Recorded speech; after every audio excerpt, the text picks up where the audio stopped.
আসসালামু আলাইকুম। পিঠাপুলির মিষ্টি গন্ধে মন ভরে যায়, ঘর ভরে যায়। মিষ্টি একটা গন্ধে শীতের সময় পিঠাপুলির খাওয়ার আসলেই মজা আলাদা। তা আমি যতটুকু পরিমাণ পিঠা বানাবো সেই পরিমাণে পর্যাপ্ত পানি দিয়েছি। সাথে লবণ আর একটু সয়াবিন তেল দিয়েছি যাতে পিঠার ডোটা ভালো করে ময়ান দেওয়ার সময় সফট একটা ডো হয়। তা আমি ওই পরিমাণে চালের গুঁড়া দিয়ে ঢেকে রেখেছি। ঢেকে আমি 5 মিনিট রেখে তারপরে নামিয়ে আমি গরম অবস্থায় হাতে পানি মেখে মেখে একটা সফট ডো বানিয়েছি, দেখতে পাচ্ছেন। তারপরে আমি সাপের মতো করে এভাবে লেচি করে নিয়েছি কয়েকটা। তারপরে হাতের সাহায্যে ঘষে ঘষে পিঠাগুলো আমি বানিয়েছি।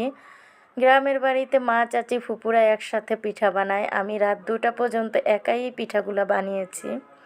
কতগুলো পিঠা বানিয়েছি দেখতে পাচ্ছেন। তা আমার পিঠার পরিমাণ অনুযায়ী আমি দুধ জাল করে নিয়েছি, চিনি আর নারকেল। এখন উষ্ণ গরম অবস্থায় আমি পিঠাগুলো দিয়েছি, দিয়ে জাল করছি। যখন আমার দুধ ঘনত্ব হয়ে আসবে, পিঠাও সিদ্ধ হয়ে আসবে, এই পর্যায়ে 2 চামচ ঘি দিয়েছি। ঘি দিয়ে আমি নেড়ে চেড়ে নিব। যখন পিঠাটা ঘনত্ব হয়ে আসবে প্রায়, সেই সময় একটা সার্ভিং ডিশে বেড়ে ঠান্ডা করে এই পিঠাটা খেতে কিন্তু অনেক মজা। তো এই পিঠাটা আমি চিনি দিয়েই রান্না করেছি, আপনারা গুড় দিয়ে রান্না করতে পারেন। ভিডিওটা ভালো লাগলে লাইক, কমেন্ট, শেয়ার করবেন। আল্লাহ হাফেজ।